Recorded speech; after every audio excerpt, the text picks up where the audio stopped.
المعصومين المظلومين المنتهبين المنتقمين الذين أذهب الله عنهم الرجس وطهرهم تطهيرا.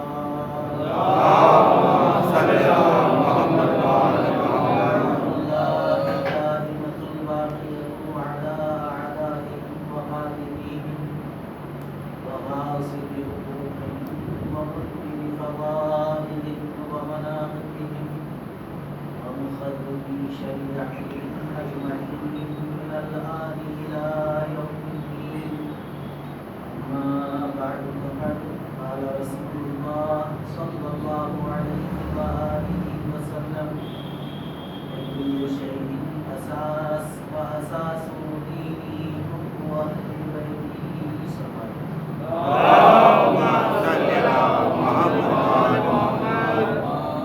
حاضرین کرام، پروردگار عالم عظمت علیہ السلام کے صدقے میں ہماری سزا کو شرف قبولیت عطا فرمائے اور ہمیں روح عزاداری کی معرفت عطا فرمائے تاکہ ہم اپنی زندگیوں کو امام حسین علیہ السلام کے قیام اور ان کے انقلاب کی روشنی میں دین والی زندگی بنا سکیں، ایسی زندگی بنا سکیں جس میں خدا خود ہم سے یہ کہے کہ ہم ان سے راضی ہیں۔ عجیب مرحلہ اور عجیب فلسفہ ہے دنیا کا۔ کچھ چیزیں سوشل میڈیا کے ذریعے سے پتہ چلتی رہتی ہیں تو میں نے پہلی تقریر میں کہا تھا اور بار بار اس کا اعادہ کر رہا ہوں کہ اہل بیت علیہ السلام کائنات کی مظلوم ترین شخصیات، کل بھی مظلوم تھی اور آج بھی مظلوم تھی۔ دنیا شیعت کا بغیر کسی شک و شبہے کے یہ عقیدہ ہے کہ اہل بیت علیہ السلام کو ہم علیہ السلام کہہ سکتے ہیں، حتیٰ کہ جو اپنے کو شیعہ نہیں کہتے مگر تاریخی حقائق ان کے سامنے ہیں، مقام اہل بیت علیہ السلام سے وہ ادنے علم بھر واقف ہیں۔ وہ بھی اپنے اپنے طور پر جب بھی اہل بیت کی کسی فرد کا تذکرہ کرتے ہیں تو انہیں علیہ السلام کہتے ہیں۔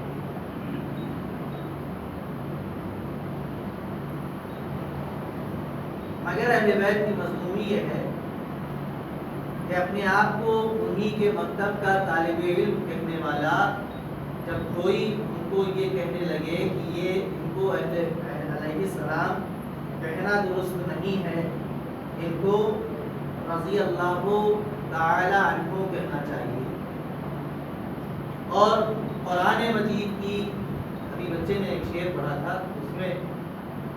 اس سے مجھے یہ بات یاد آ گئی کہ قرآن مجید میں یا ایتھا النفس المطمئنۃ ارجعی الی ربک راضیۃ مرضیہ، اللہ نے ان کے لیے رضایت کا لفظ استعمال کیا ہے، لہذا قرآن کی آیت کی روشنی میں ان کو رضی اللہ تعالی عنہ کہنا چاہیے۔ سب جانتے ہیں کہ آیہ کریمہ امام حسین علیہ السلام کے شان میں ہے، راضیۃ مرضیہ کہنا چاہیے، یعنی کہنے والا جب یہ بات کہہ رہا تھا تو اس کی نظر میں جو شخصیت تھی وہ کسی اور کی نہیں تھی، امام حسین علیہ السلام۔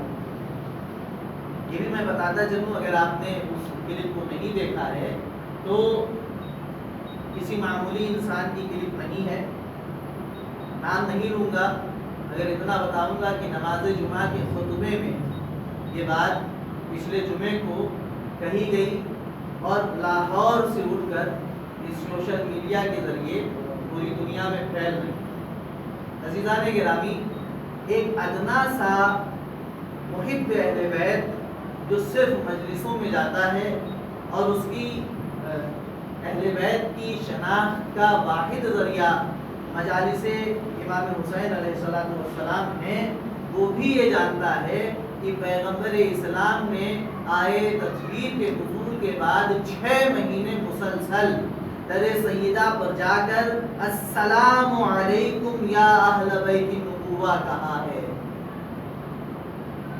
السلام علیکم یا اہل بیت النبوہ کہا ہے۔ جب پیغمبر کی نظر میں یہ سلام کے قابل ہیں، پیغمبر کی نظر میں یہ سلام کے قابل ہیں، تو کیا آج کے مولوی صاحب کو تفسیر قرآن پیغمبر سے زیادہ معلوم ہے کہ وہ یہ بتا رہے ہیں کہ سایہ کریمہ میں راضیتاً مرضیہ کی حوالے سے اہل بیت کو علیہ السلام نہیں کہنا چاہیے بلکہ رضی اللہ تعالیٰ عنہ کہنا چاہیے؟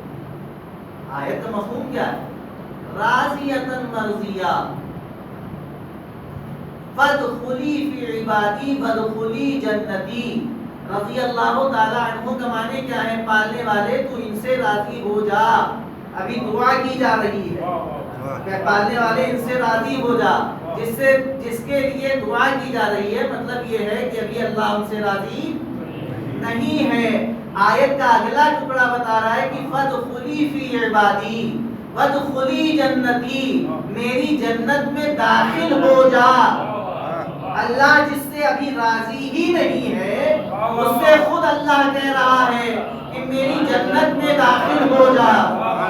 ذرا غور کرنے کا مقام ہے، اتنا سب ہو گیا، داڑھی پوری سفید ہو گئی، مگر قرآن کا مزاج سمجھ میں نہیں آیا، قرآن کا مزاج سمجھ میں نہیں آیا۔ عزیزان گرامی، یہ تو بالکل معمولی سی بات ہے کہ ہم دعا کریں پالنے والے ہم کو کامیابی عطا کر۔ جب تک ہم دعا کرتے رہیں گے، مثلا ایگزام ہے کسی کا اور وہ دعا کر رہا پالنے والے ہائی اسکول بورڈ کے ایگزام میں، انٹر کے بورڈ کے ایگزام میں، نیٹ کے ایگزام میں اور بڑے بڑے کمپٹیٹیو ایگزامز میں ہمیں کامیابی عطا کر دے، تو جب تک کامیابی نہیں ملے گی دعا کرتا رہے گا۔ لیکن کیا کامیابی کے بعد بھی ہائی اسکول کا رزلٹ آ گیا، میرا نام تھا اس میں ڈسٹنکشن کے ساتھ پاس ہو گیا، ممتاز نمبر مل گیا مجھ کو، اس کے بعد بھی میں مصلی میں بیٹھا ہوا دعا کر رہا ہوں پالنے والے مجھے ہائی اسکول کے امتحان میں پاس کروا دے، تو لوگ کہیں گے کہ آپ پاگل ہو گئے، رزلٹ آ گیا، آپ ممتاز بھی ہو گئے، اس کے بعد بھی آپ دعا کر رہے ہیں، اب آگے کے لیے دعا کیجیے۔ عزیزان گرامی، جب تک اللہ راضی نہیں ہے جنت کا سوال نہیں ہے۔ قرآن کریم میں امام حسین علیہ السلام سے پروردگار اس طریقے سے کہہ رہا ہے کہ میری جنت میں داخل ہو جا، گویا کہ حسین سے التجا کر رہا۔ اس کے بعد بھی لوگ کہہ رہے ہیں کہ اس آیت سے یہ حکم نکل کر سامنے آتا ہے کہ ہمیں رضی اللہ تعالی عنہ کہنا چاہیے۔ نہ معلوم کس مکتب کے پڑھے ہیں یا نہ معلوم کس مشن کے تحت کام کر رہے ہیں کہ جو اہل بیت علیہ السلام کی عظمت کو کم کرنا چاہتے ہیں، اہل بیت کو ان لوگوں کے درجے میں لانا چاہتے ہیں جن کے لیے پورا عالم اسلام رضی اللہ تعالیٰ عنہ کی دعا کرتا ہے۔ عزیزان گرامی، بات آگے تو میں نے آپ کے سامنے عرض کیا، عنوان یہ ہے کہ لکل شیء اساس و اساس الدین حب اہل بیت، جس ہر شے کی ایک اساس ہے، میرے دین کی اساس میرے اہل بیت کی محبت ہے۔ پھر جملہ کہنے کو جی چاہ رہا ہے کہ جن اہل بیت کی محبت کو پیغمبر اسلام اساس دین بتا رہے ہوں، عالم دین انہی اہل بیت کو یہ کہہ کر پیش کر رہا ہے کہ ابھی تک اللہ ان سے راضی نہیں۔ عجب مرحلہ ہے کہ پیغمبر اسلام کہہ رہے ہیں کہ میرے دین کی بنیاد ہے، تو جو دین کی بنیاد ہے جب وہی راضی نہیں ہے، اسی سے اللہ راضی نہیں ہے، تو ان کی پیروی کر کے ہم سے اللہ کیسے راضی ہو؟ پیغمبر کی سنت بتا رہی ہے کہ 6 مہینے تک مسلسل پیغمبر نے جا کے السلام علیکم یا اہل بیت نبوت و معادن الرسالہ کہہ کر دنیا کو یہ پیغام دیا ہے کہ اہل بیت لائق درود و سلام. سلوات پڑھیں.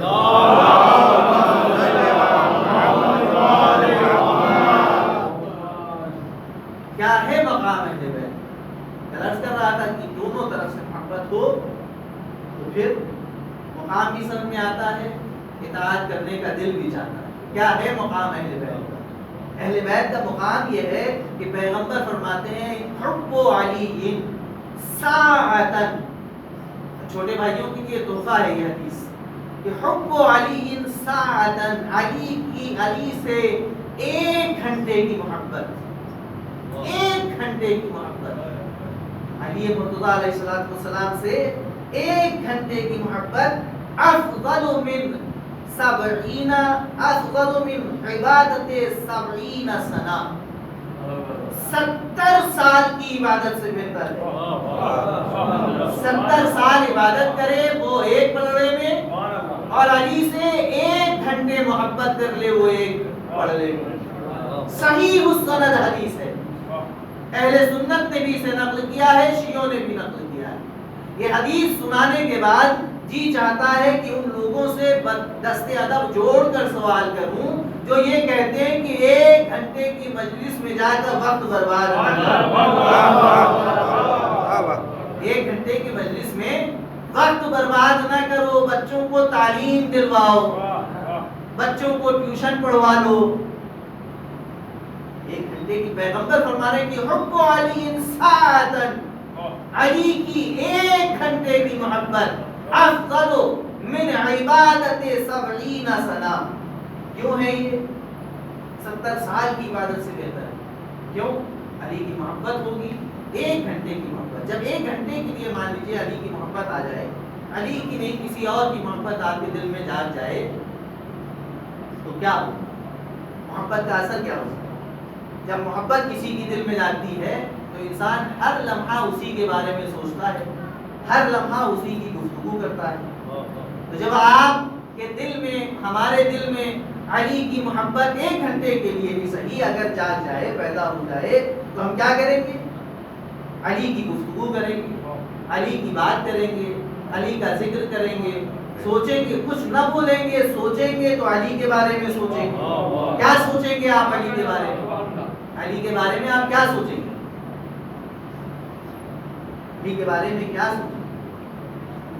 وہی سب کو سوچیں گے جو پیغمبر نے فرمایا انا مدینۃ العلم وعلی بابها, انا دار الحکمت وعلی بابها, انا عمود الدین وعلی ذرعها, میں دین کا ستون ہوں, علی اس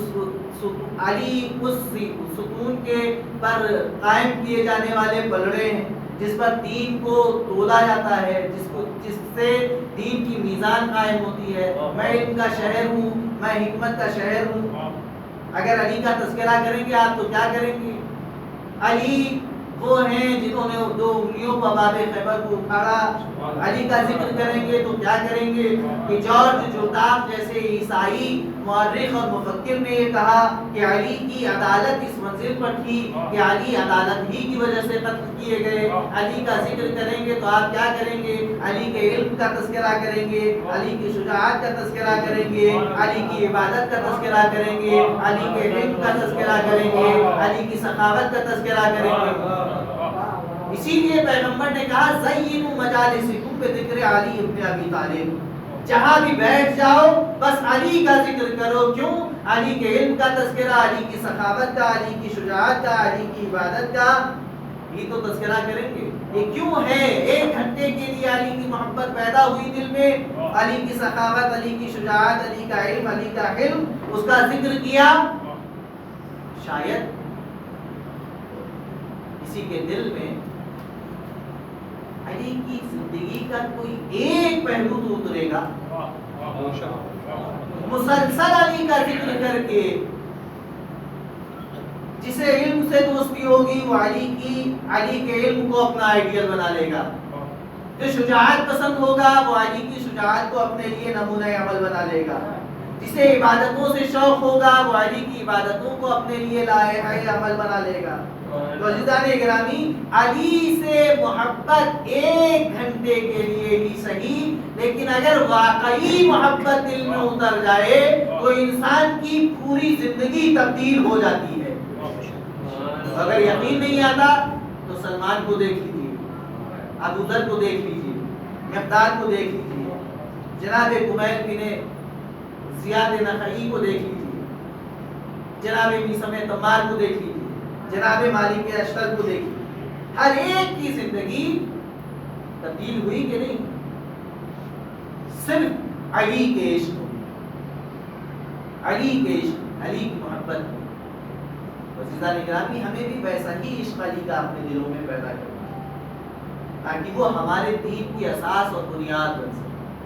لیکن عجب مرحلہ ہے کہ میں نے کہا کہ افضل مظلوم علی بن ابی طالب، روایات میں آیا کہ سب سے پہلا مظلوم، سب سے بڑا مظلوم تاریخ اسلام کا کون ہے؟ علی بن ابی طالب۔ کیوں؟ امام حسین نے اپنے اصحاب پہ فخر کیا ہے۔ کیا کبھی آپ نے کہیں پڑھا یا سنا کہ مولا کائنات نے بھی اپنے اصحاب پہ فخر کیا؟ نہیں کیا۔ کیوں؟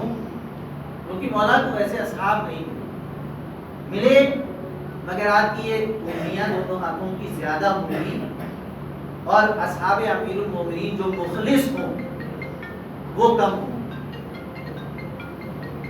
اسی لیے مولا نے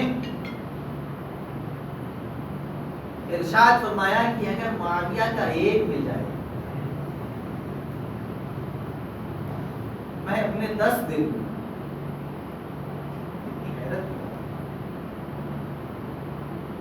ساتھ تھے علی کے، مگر علی کو ان پر بھروسہ نہیں تھا۔ اصل ساتھ تھے تو کیا علی کی مخالفت کرتے تھے؟ علی کو ولی اللہ نہیں مانتے تھے، علی کو خلیفۃ اللہ نہیں مانتے تھے، یہ نہیں مانتے تھے کہ غدیر میں علی کی ولایت کا اعلان پیغمبر اسلام نے کیا، نہیں، یہ سب مانتے تھے اور تبھی تو علی کے ساتھ تھے، علی کے ساتھ تھے۔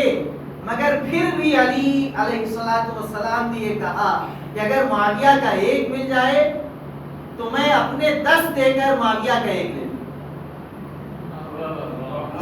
نہج البلاغہ اٹھا کر پڑھیں، امام کہتے ہیں کہ اپنے مختلف مواقع پر یہ جملے امام کے اس طرح کی شکایت ہے جو اصل میں وہ ملے گی کہ میں جب تم سے کوئی عمل کرنے کے لیے کہتا ہوں تو کبھی تم گرمی کا بہانہ بناتے، گرمی میں گرمی کا بہانہ بناتے ہو، سردیوں میں کہتے ہو کہ سردیاں بہت ہیں۔ اس کا مطلب کیا ہے کہ علی کو اپنے زمانے میں بھی ویسے اصحاب نہیں ملے کہ جن پر علی فخر کر سکے، تعریف کرتے تھے، مانتے تھے کہ علی ولی اللہ ہیں، علی حجت اللہ ہیں، علی نائب رسول خدا ہیں، مگر اس کے بعد جب علی کوئی مطالبہ کرتے تھے، طلحہ اور زبیر کی مثال میں نے آپ کے سامنے دی، ساتھ رہے، لیکن جب دیکھ لیا کہ اب ہمارا مقصود علی کے ساتھ رہ کر حاصل نہیں ہوگا تو پھر عمرے کے بہانے سے مکے گئے اور مکے میں جمل والی کے ساتھ مل گئے اور نتیجے میں جمل کے لیے ایک پلیٹ فارم تیار کرنے لگے۔ لیکن علی کو جب ظاہری خلافت ملی تو علی مرتضیٰ علیہ السلام نے کہا کہ جو ناراض ہوتا ہے ہو جائے، مگر علی کو معاشرے میں عدالت قائم کر کے وہ دین الہی واپس رائج کرنا ہے جس کے لیے اللہ نے الیوم اکملت لکم دینکم کہا، وہ دین قائم کرنا ہے۔ اسی لیے تو مشورہ جب دیا گیا کہ مولا شام والے کو چھوڑ دیجئے، آپ مختلف گورنروں کو معزول کر رہے ہیں، شام والے کو رہنے دیجئے چونکہ اس کا اثر اور رسوخ معاشرے میں زیادہ ہے، اگر آپ نے اس کو معزول کیا تو معاملہ بگڑ سکتا ہے۔ جواب کیا تھا علی کا؟ جواب یہی تھا کہ دیکھو مجھے دین قائم کرنا ہے، دین کے خلاف جو بھی جا رہا ہے مجھے اسے معزول کرنا ہے اور اسی وقت معزول کرنا ہے۔ تو علی وہ ہے کہ جو حالات کے تحت اپنے فیصلے نہیں کرتا. علی وہ ہے جو کسی سے مرعوب ہو کر اپنے فیصلے نہیں کرتا.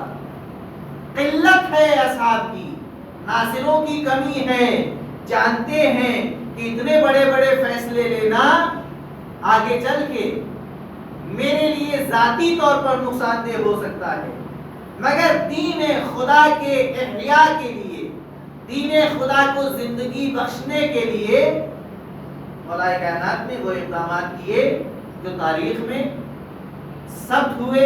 اور نہج البلاغہ میں خود امام علی بن ابی طالب علیہ السلام نے مختلف موقعوں پر خطبوں کے ذریعے سے لوگوں کے سامنے ان مراحل کو پیش کیا. حجر ابن عدی جنہیں ہم حجر ابن عدی بھی کہتے ہیں. دیکھیے فضائل بات سمجھ میں پہنچا پا رہا ہوں گا میں کہ جیسے اس وقت تھے ویسے ہی آج ہیں. اس وقت بھی علی کے چاروں طرف بیٹھ کر لوگ علی کے فضائل بیان کرتے تھے، مگر جب علی عمل کا مطالبہ کرتے تھے تو زیرو ہوتے تھے لوگ. آج بھی وہی صورتحال ہے علی علیہ السلام کی. اسی لیے میں کہہ رہا ہوں کہ تاریخ کا، میں نہیں کہہ رہا ہوں روایات میں، تاریخ کا سب سے بڑا مظلوم انسان اس کا نام ہے علی ابن ابی طالب. وہ قدر علی ابن ابی طالب کی نہیں ہوئی جو ہونی چاہیے. جو علی کے اطراف میں موجود تھے وہ علی کے فضائل سے آشنا تھے، علی کے فضائل کا اقرار کرنے والے. اس کے باوجود بھی عمل کی منزل میں علی کی بات کو مانتے نہیں. آج بھی یہی صورتحال ہے. ہم اور آپ علی کے فضائل کو بیان کرتے ہیں اور سنتے ہیں، مگر جب علی کی سیرت پر عمل کرنے کا موقع آتا ہے تو پھر ہم یہ کہتے ہیں کہاں وہ اور کہاں ہم کہاں ان کی برابری کر سکتے ہیں. عزیزان گرامی، ان کی برابری کرنے کی بات نہیں کی جا رہی ہے. کائنات میں کوئی ایسا نہیں ہے جو ان کی برابری کر سکے. بعد از رسول خدا کائنات میں کوئی ایسا نہیں ہے کہ جو علی کی برابری کر سکے، جو حسن مجتبی کی برابری کر سکے، جو حسین شہید بے کربلا کی برابری کر سکے. ہم سے تو اتنا کہا جا رہا ہے کہ جو انہوں نے کہا ہے اس پر عمل کرو. علی کا جانی دشمن بھی علی کے فضائل کا اقرار کرتا. کسی میں اتنی مجال نہ کل تھی نہ آج ہے کہ جو یہ کہہ دے کہ علی میں یہ نقص پایا جاتا تھا، یہ نقص پایا جاتا تھا. بلکہ میں تو یہ کہتا ہوں کہ فضیلت کو فضیلت کا عنوان ہی اسی وقت ملتا ہے جب وہ جا کر علی کی نالین کا بوسہ دے دیتی ہے. اس وقت فضیلت فضیلت بنتی ہے. جانی دشمن علی ابن ابی طالب کا، اس میں بھی اتنی مجال نہیں ہے کہ وہ علی کی فضیلتوں کا انکار کرے. حجر ابن عدی دربار شام میں پیش کیے گئے. اس نے پوچھا اين الطرائف، طرائف کہاں ہیں؟ حجر ابن عدی سے سوال کیا کہ طرائف کہاں ہیں. طرائف معنی کیا ہے؟ حجر ابن عدی کے 3 بیٹے تھے، طریفہ، طارف اور طرفہ. ان تینوں کو مجموعی طور پر طرائف کہا جاتا. اور اس نے پوچھا نہیں، اس نے طنز کیا، کیونکہ وہ جانتا تھا کہ کہاں ہے طرائف. پوچھا اين الطرائف، یعنی تمہارے بیٹے کہاں ہیں؟ حجر ابن عدی نے جواب دیا کہ اللہ کا شکر کہ وہ علی کی رکاب میں جنگ کرتے ہوئے مختلف جنگوں میں جام شہادت نوش کرے. یہ سننے کے بعد شام کے حاکم نے جناب حجر ابن عدی کو چھیڑنے کے لیے یہ کہا کہ تمہارے ساتھ انصاف نہیں. علی نے اپنے بیٹے حسن و حسین کو بچا لیا اور تمہارے بیٹوں کو قتل کروا دیا۔ حجر بن عدی نے آنکھوں میں آنکھیں ڈال کر دیکھا اور دیکھنے کے بعد کہا کہ کیا کہتے ہو؟ علی نے میرے ساتھ انصاف نہیں کیا، بلکہ یہ کہو کہ میں نے علی کے ساتھ انصاف نہیں کیا۔ ایک محب کیسا ہوتا ہے یہ حجر کے کردار سے پہچانیے۔ آنکھوں میں آنکھیں ڈال کر کہا کہ یہ کیوں نہیں کہتے کہ میں نے حجر ابن عدی نے علی کے ساتھ انصاف نہیں کیا؟ پوچھا کیا مطلب؟ کہا کہ میں زندہ رہ گیا اور علی شہید ہو گئے۔ ہونا یہ چاہیے تھا کہ حجر علی کی زندگی میں شہید ہو جائے اور علی زندہ رہے، میں نے علی کے ساتھ انصاف نہیں کیا۔ پوچھا کہ علی کی منزلت تمہارے نزدیک کیا ہے؟ ایسی بات ہے کہ حجر سے اگر پوچھا جائے کہ علی کی منزلت تمہارے نزدیک کیا ہے تو کیا کہیں گے؟ بس موقع ملنا چاہیے، علی والے کو تو موقع ملنا چاہیے۔ اور پھر جب سامنے جانی دشمن ہو تو حجر ابن عدی ایک باغ ولایت علی کی بلبل کی طرح فضائل علی بیان کرنے لگے۔ جب فضائل علی بیان کرنے لگے تو راویوں نے لکھا، محدثین اور مورخین نے، کہ ان تمام فضیلتوں کو سننے کے بعد میں عرض یہ کر رہا ہوں کہ کسی دنیا کے کسی فرد بشر میں اتنی طاقت نہیں ہے کہ کوئی فضیلت علی کی بیان کی جائے اور انسان انکار کر دے کہ یہ علی کی فضیلت نہیں۔ جب حجر ابن عدی نے فضیلتیں بیان کی تو مورخین نے لکھا کہ شام کا حاکم آنسوؤں سے رو رہا تھا۔ یہ آنسوؤں سے رونا اس بات کی علامت ہے کہ اسے بھی علی کے ان تمام فضائل کا اقرار تھا، تسلیم کرتا تھا۔ جب حجر ابن عدی نے پوچھا کہ تمہارے رونے کا سبب کیا ہے، اس نے کہا کہ تم سچ کہہ رہے ہو، علی ان تمام فضیلتوں کے حامل تھے، مگر کیا کریں، حکومت کرنا تھی، ہمیں حکومت کرنا تھی، لہذا ہم نے وہ سب کیا جو کیا۔ کیوں کیا؟ یہ امام حسین علیہ السلام نے بتایا۔ کربلا پہنچنے سے پہلے حج کو عمرے سے امام حسین علیہ السلام نے بدلا، یہ آپ سب جانتے ہیں۔ اور حج کا وہ موقع کہ جہاں اسلامی دنیا کے تمام شہروں سے حج کرنے کے لیے لوگ پہنچے، گورنر، عالم، قاضی، بڑے بڑے عہدیداران پہنچے۔ جب امام حسین علیہ السلام بھی پہنچے، غالباً 58 ہجری یا 59 ہجری کا واقعہ ہے، کربلا 61 ہجری میں پیش آئی ہے۔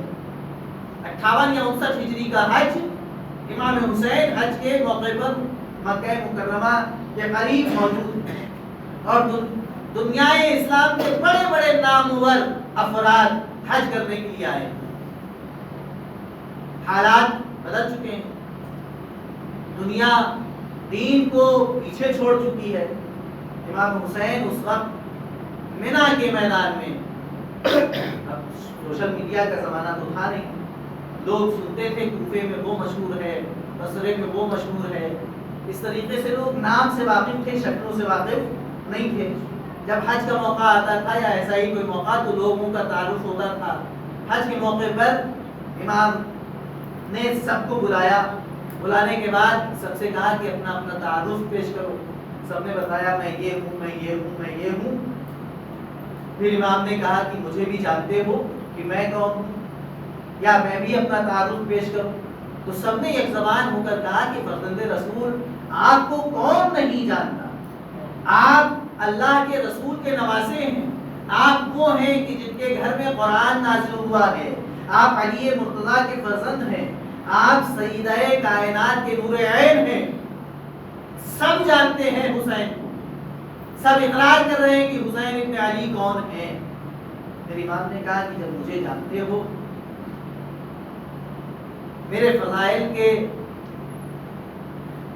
فضائل کا اقرار کرنے والے ہو، تو میرا مقام و منزلت بھی جانتے ہو گے۔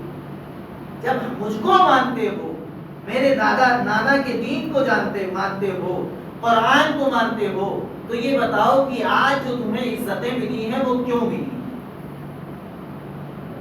جواب کیا؟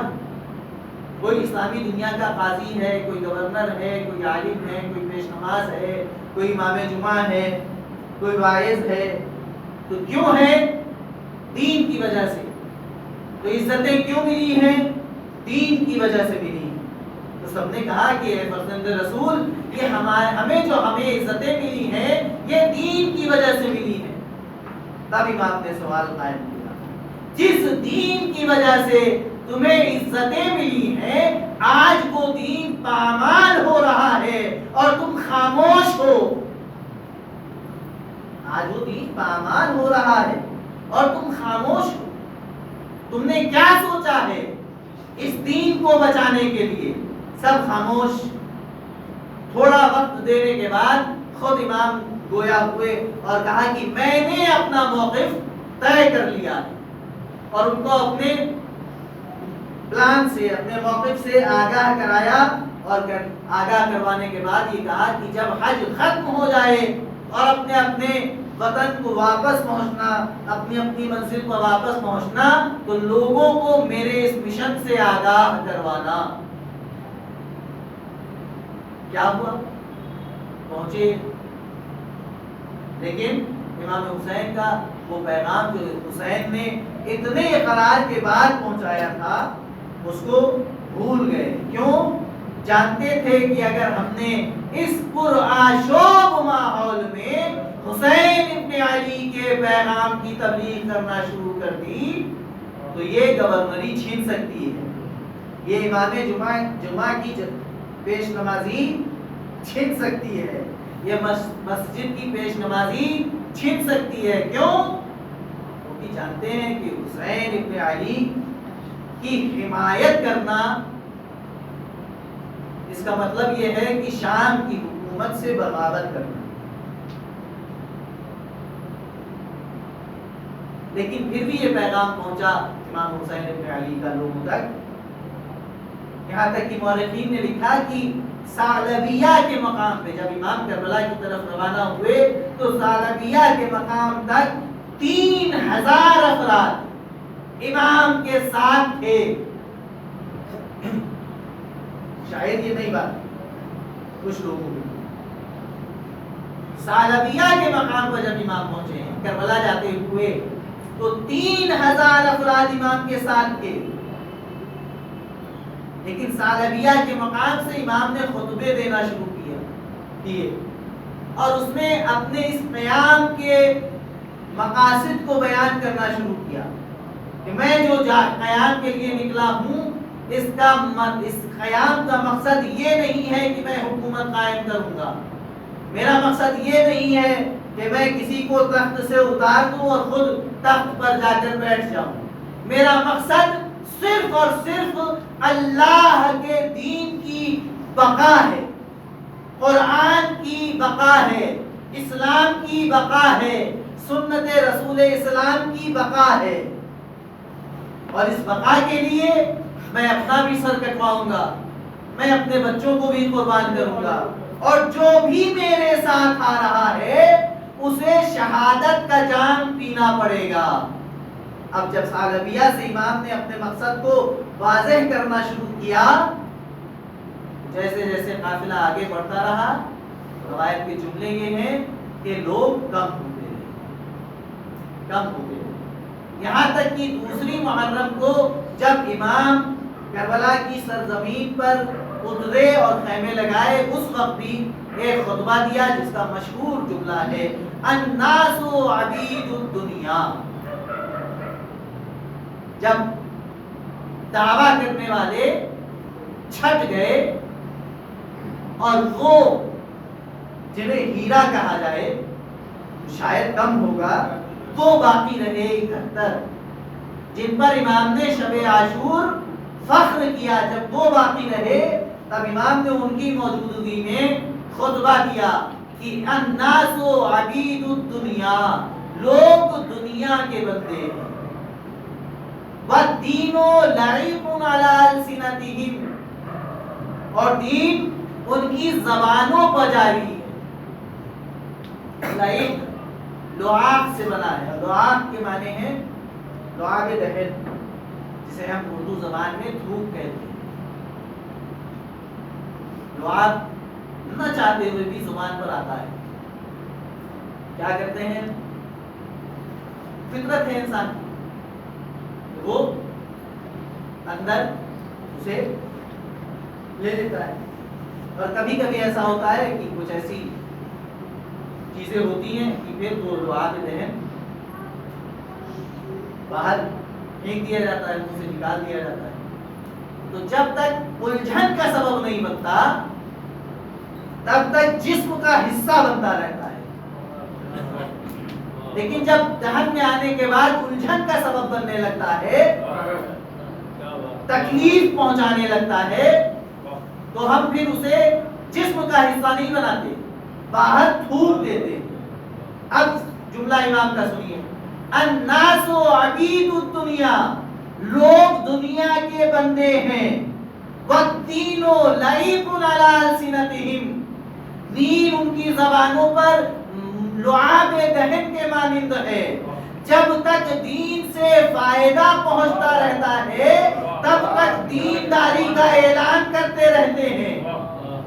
یحوطونہ، احاطہ کیے رہتے ہیں، دین کا احاطہ کیے رہتے ہیں۔ ما درت معاشہم، جب تک ان کے دنیا کے کام کاج چلتے ہیں تب تک وہ دین کے ارد گرد گھومتے رہتے ہیں، لیکن اذا محسوا بالبلاء، جب مصیبت کا وقت آتا ہے تو قلت دیانون، دیندار بہت کم نکلتے ہیں، دین والے بہت کم ہیں۔ امام نے دوسری محرم کو کربلا کی سرزمین پر یہ جملے ارشاد فرما کے اپنے ان باوفا ساتھیوں کے بیچ میں ہم کو یہ پیغام دیا ہے کہ دیکھو، اگر حسینی بننا ہے تو ان 71 کی طرح بنو، ورنہ تم عبید الدنیا ہو، دین تمہاری زبانوں پر ہے۔ جب تک تمہارے لیے دین تمہاری عزت کا سبب بنتا رہے گا تم دیندار رہو گے، جب دین تم سے قربانی مانگنے لگے گا تب پھر تم دین کے ارد گرد نظر نہیں آؤ گے، یہ کہتے ہوئے نظر آؤ گے کہ دین، ہم نے نماز پڑھی یہی تو دین ہے، ہم نے روزہ رکھ لیا یہی تو دین ہے۔ نہیں عزیزان گرامی، دین اس سے زیادہ ہے، دین اس سے زیادہ ہے۔ اگر دین اس سے زیادہ نہ ہوتا تو امام اپنے جگر والوں کو اس دین کے لیے قربان کرتے۔ اگر دین نمازوں سے زیادہ نہ ہوتا، روزوں سے زیادہ نہ ہوتا، حج و زکوٰۃ سے زیادہ نہ ہوتا، دین کا مطلب یہ نہیں ہے کہ آپ نماز پڑھیے اور جو دل میں آئے وہ، آپ روزہ رکھیے روزے کے مہینے میں اور پھر جو جی چاہے وہ کریے، حج کا موسم آئے تو حج کر لیجئے۔ جب تک روح میں انقلاب پیدا نہ ہو جائے دین بے سود ہے، کہ جب تک دنیا حاصل ہوتی رہتی ہے دین کے نام پر۔ آپ ماتم کرتے ہیں، ماتم دین ہے یا نہیں؟ آپ کو عزت ملی ہے ماتم کے نام پر؟ کوئی نوحہ خان ہے تو اسے نوحہ خانی کی وجہ سے عزت ملی ہے، کوئی پیش خان ہے اسے پیش خانی کی وجہ سے، مرثیہ خان ہے مرثیہ خانی کی وجہ سے، شاعر ہے اہل بیت علیہ السلام کی شان میں قصیدے نوحہ سلام کہتا ہے، اسے اس شاعری کی بدولت دین ہے، دین کی بدولت اسے عزت ملی ہے۔ کوئی خطیب و ذاکر و عالم ہے، اسے اس دین کی وجہ سے عزت ملی ہے۔ لیکن ہم اور آپ جب تک اس دین سے عزت ملتی رہتی ہے ہم دیندار ہیں۔ جب عزت ملنا بند ہو جاتی ہے، عزت کہاں ملتی ہے؟ عزت کا مظاہرہ کہاں ہوتا ہے؟ بند کمرے میں نہیں، ہجوم مجمع میں۔ جب ہم مجمع میں آتے ہیں تو دیندار ہوتے ہیں، بند کمرے میں ہوتے ہیں تو دیندار نہیں۔ عزیزان گرامی، ایسا نہ ہو کہ امام حسین علیہ السلام کے اس جملے کے مصداق ہم ہوں کہ الدین لعیق علی السنتہم، دین ان کی زبانوں پر لعاب دہن کے معنی۔ کیسا دین ہو؟ ان کربلا والوں کی جیسا دین ہو کہ فرزند رسول اگر آپ اجازت دیں تو ابھی اپنی اپنی گردنیں کاٹ کے آپ کے قدموں میں اس دین کی حفاظت کے لیے امام حسین علیہ السلام نے جو قربانی کی ہے، تاریخ عالم و آدم میں اس کی کوئی نظیر نہیں۔ کل آپ نے حسین کے 6 مہینے کے بچے کا ماتم، اور آج رضا خانوں میں حسین کے اس کڑیل جوان کا ماتم ہوتا ہے کہ جس کو جب امام حسین علیہ السلام نے میدان کی اجازت دی تو آسمان کی طرف دیکھ کر آپ پروردگار کو گواہ بنایا، پالنے والے گواہ رہنا، کیا مقتل میں اس کو بھیج رہا ہوں جو صورت میں، سیرت میں، رفتار میں تیرے نبی کی شکل۔ جب ہم مشتاق زیارت رسول اسلام ہوتے تھے تو ہم اس کے چہرے کو، مسائل شروع کرنے سے پہلے ایک جملہ یاد آ رہا ہے شام کے راستے کا، اس کو آپ کے سامنے نقل کروں تاکہ اندازہ ہو سکے کہ امام حسین نے اپنے اس لال کو کیسے اجازت دی۔ روایت کہتی ہے کہ جب شہادتیں ہو گئیں اور منہ کے نیزہ پہ بلند کر کے سر بیویوں کے ساتھ، بیویاں ناطوں پر ہیں اور ساتھ میں سر لے جائے جا رہے ہیں، ایک عیسائی ضعیفہ کی نظر علی اکبر اس نیزے پہ پڑی جس پر علی اکبر کا سر۔ ایک مرتبہ علی اکبر کے حسن و جمال کو دیکھ کر وہ مبہوت ہوئی اور اس نے کچھ نہ کہا، صرف ایک جملہ کہا بارگاہ رب العزت میں دعا کے لیے ہاتھ اٹھا کر کہ پالنے والے جب اس جوان کو قتل کیا گیا ہو اس سے پہلے اس کی ماں مر چکی، اس سے پہلے اس کی ماں مر چکی ہو۔ ناقے پہ بیٹھی ام لیلا کی آواز آئی، ستم تو یہی ہے، میرا لاڈلا میری آنکھوں کے سامنے مار ڈالا گیا، میں ام لیلا زندہ رہ گئی۔ جو علی اکبر ایک غیر مذہب کی خاتون کی نظر میں اتنا حسین و جمیل تھا، وہ باپ کی نظر میں کیسا ہوگا، وہ ماں کی نظر میں کیسا ہوگا۔ آزاداروں روایت کہتی ہے کہ بار بار علی اکبر اجازت مانگنے کے لیے آ رہے ہیں، امام بار بار منع کر رہے ہیں، میرے لال تم ہم شکل مصطفیٰ ہو، میرے لال تمہیں کیسے اجازت دے دوں، میرے لال تمہیں کیسے مقتل میں جانے دوں۔ جب بار بار اصرار ہوا تو ایک مرتبہ امام نے ایک جملہ کہا کہ میرے لال جب سے تمہاری ولادت ہوئی ہے تمہاری پھوپھی نے تم کو پالا ہے، جاؤ ان سے اجازت لے لو، اگر وہ اجازت دے دیں گی تو میں بھی راضی ہوں۔ علی اکبر خیمے میں داخل ہوئے، جناب زینب کے سامنے زانوئے ادب طے کر کے بیٹھ گئے، آواز دیے پھوپھی اماں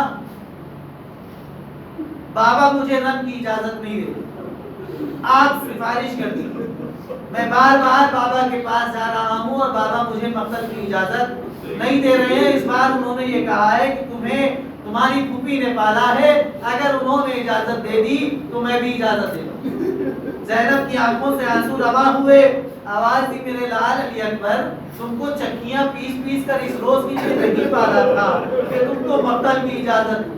علی اکبر نے سر جھکایا، خاموش رہے، تھوڑی دیر کے بعد گویا ہوئے، اے پھوپھی اماں ٹھیک ہے آپ مجھے اجازت نہ دیجئے، مگر یہ یاد رکھیے کہ جب محشر کا میدان ہوگا دادی جناب زہرا آپ کے سامنے ہوگی اور آپ سے سوال کرے گی کہ میرا لال حسین تمہیں عزیز نہ تھا، علی اکبر تم کو عزیز تھا، تم نے علی اکبر کو بچا لیا، حسین کو قربان کر دیا، تو اس وقت آپ کیا جواب دیں گی؟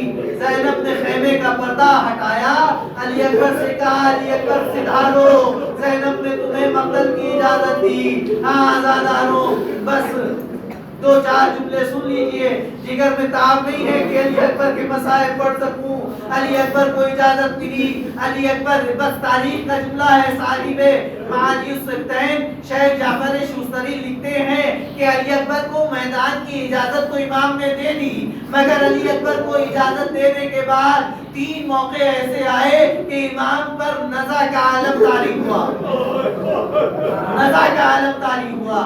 بچوں کے لیے عرض کروں، نزع کا عالم وہ ہوتا ہے کہ جب جسم سے روح نکلتی ہے اسے نزع کا عالم کہتے ہیں۔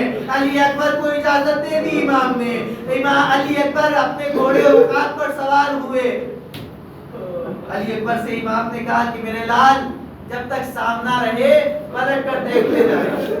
علی اکبر ابھی چلے نہیں ہیں، علی اکبر کے چہرے پر امام سید سجاد عرض فرماتے ہیں کہ میں نے دیکھا میرا بابا مسلسل علی اکبر کے چہرے کی زیارت کرتا جا رہا ہے، اور جیسے ہی علی اکبر نے اپنے گھوڑے کو ایڑ لگائی میرا بابا چیخ مار کر رویا، بابا کے چیخ کی آواز سن کر بیویاں خیمے سے باہر آئیں، علی اکبر کو اپنے احاطے میں لیا، آواز دینا شروع کی علی اکبر میدان میں نہ جاؤ، حسین کی حالت خیر ہے، مگر دین الہی کی بقا کے لیے حسین نے اپنے آپ کو سنبھالا، بیویوں سے کہا کہ علی اکبر کو میدان میں جانے دو، علی اکبر کی شہادت طے ہے، علی اکبر کی شہادت دین کی بقا کے لیے ضروری ہے۔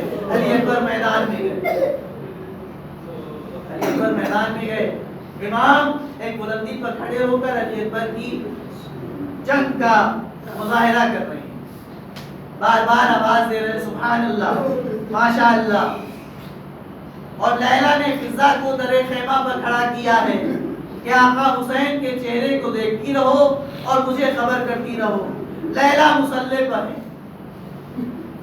آزاداروں جیسے جیسے امام کے چہرے پر سرخی دیکھتی ہیں فضا، جناب لیلا کو بتاتی ہے کہ علی اکبر میدان کارزار میں شجاعت کے جوہر دکھا رہے ہیں، مولا کے رنگ پر چہرے پر سرخی ہے، مولا سبحان اللہ کہہ رہے ہیں، الحمدللہ کہہ رہے ہیں، ماشاءاللہ کہہ رہے ہیں۔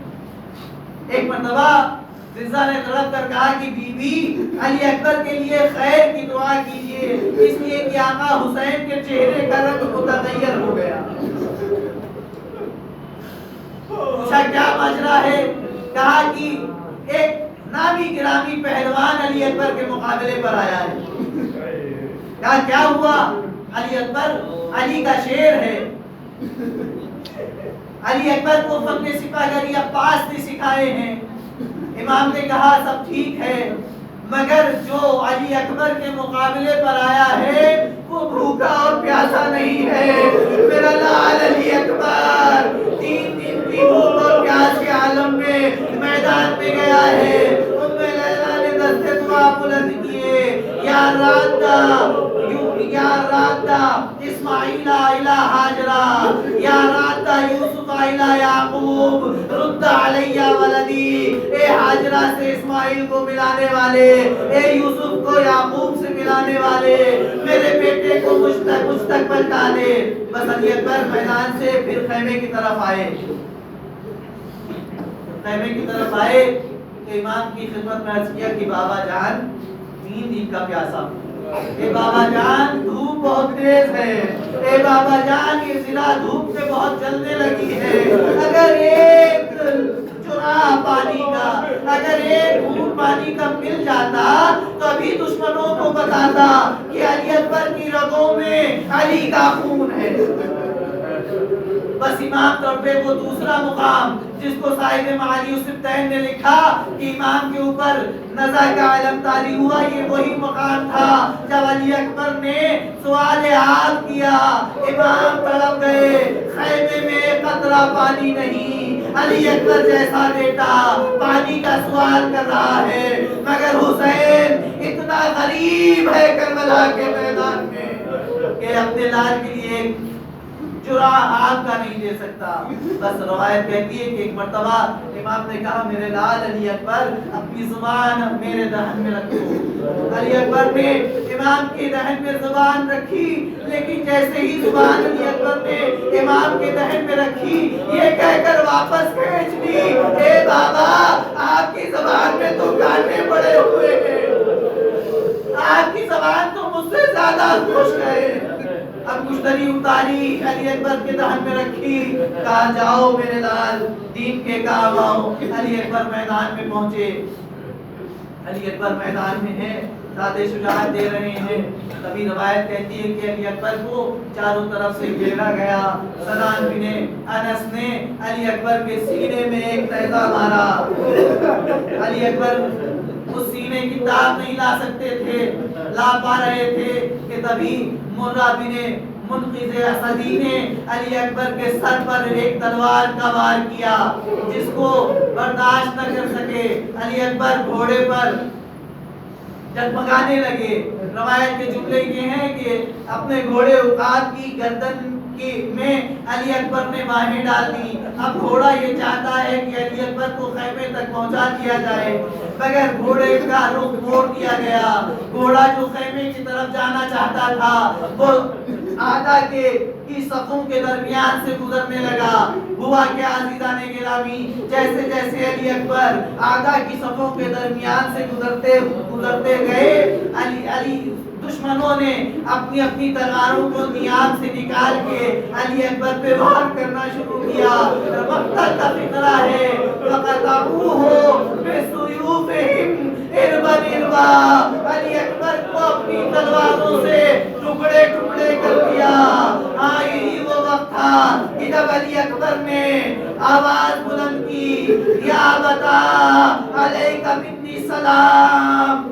اب وہ تیسرا موقع جب امام پر نزا کا عالم طاری ہوا، بی بی سکینہ کہتی ہیں جیسے ہی مقتل سے علی اکبر کی آواز بابا کے کانوں تک پہنچی، میں نے دیکھا بابا کے جسم سے روح نکلنا چاہتی ہے۔ بابا پر نزا کا عالم طاری ہے، مگر بابا نے اپنے آپ کو سنبھالا۔ علی اکبر کے سلام کے جواب میں امام نے ایک جملہ کہا، یا بنیا علی الدنیا بعدک الوفا، میرے لال تمہارے بعد اس دنیا زندگانی پر خاک ہے۔ مطلب کیا ہوا؟ آپ نے امام کے جملے کا مطلب کیا نکالا؟ اس وقت سمجھ میں آیا جب امام اٹھ کر مقتل کی طرف چلنا شروع ہوئے، آواز دی میرے لال راستہ نظر نہیں آتا، اے میرے لال آواز دو، اے میرے لال آواز دو، یا علی کہتے ہوئے علی اکبر کے سرانے پہنچے۔ علی اکبر کا سر اٹھا کر اپنے زانوں پر رکھا، علی اکبر سے سوال کیا میرے لال اگر کوئی تکلیف ہے تو بتاؤ۔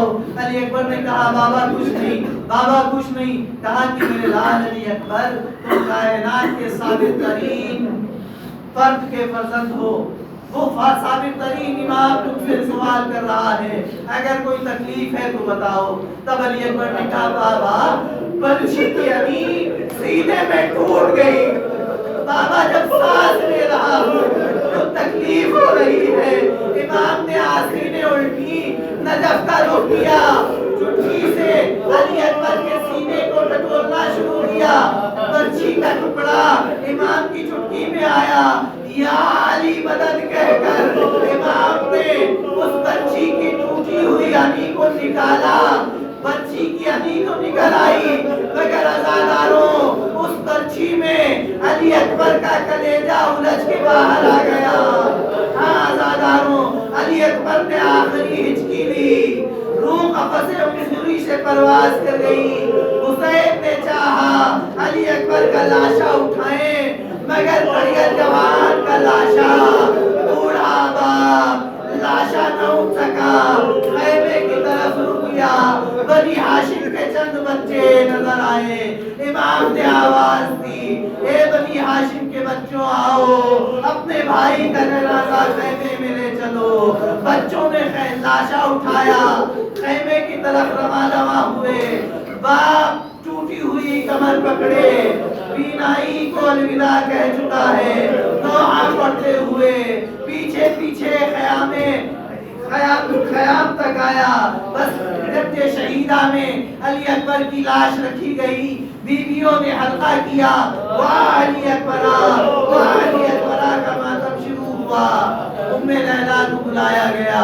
ام لیلہ علی اکبر کی لاش کو دیکھنے کے بعد کوئی فریاد کوئی بہن نہیں کرتی، بلکہ دست دعا بلند کر کے آواز دیتی ہیں، پروردگار اللہم تقبل ھذا القربان، پروردگار ام لیلہ کی اس قربانی کو قبول فرما۔ واہ علی اکبر واہ علی اکبر سيعلم الذين حسده وإياه منقلبين ينقلبون إنا لله وإنا إليه راجعون ألا لعنة الله على القوم الظالمين العالمين يقظ أعراض أبيها وبعدها وبنيها تقبل منا إنك أنت السميع العليم اللهم ارزقنا شفاعة الحسين عليه السلام يوم الوقود وارزقنا زيارة قبر الحسين عليه الصلاة والسلام آمين يا رب العالمين.